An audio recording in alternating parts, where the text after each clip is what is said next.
Inside Folio, open Exchanges and hit Connect your first exchange. Folio asks for 4 things: a label, an API key, a secret, and a passphrase. Bitget is one of the exchanges that adds that passphrase, so keep it in mind. Let's grab them from Bitget.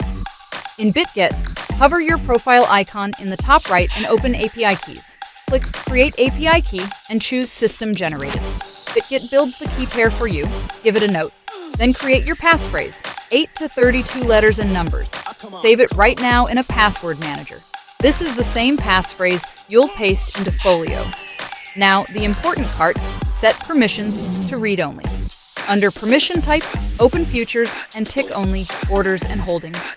Nothing else. No spot, no transfers, no withdrawals. Folio never needs to trade or move funds, so leave all of that off. Skip the IP binding. Folio syncs from its own servers, so there's no single IP to whitelist. A read-only key is safe and stays read-only the whole time. Hit Next and clear the security checks, email, and authenticator key created. Don't rush this. Copy your API key and your secret now while they're on screen. Leave too early and the secret's gone for good. Back in Folio, paste the key, secret, and passphrase. Add a label and connect. Run the sync. And your closed trades land in the journal. But imported trades are just data. A row of numbers means nothing until you make it honest. Why did you take it? Write the note, tag your strategy, double-check the leverage.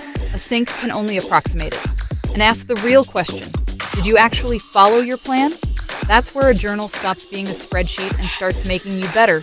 Connect Bitget in 60 seconds. Folio exists to make traders profitable. Let's get you there.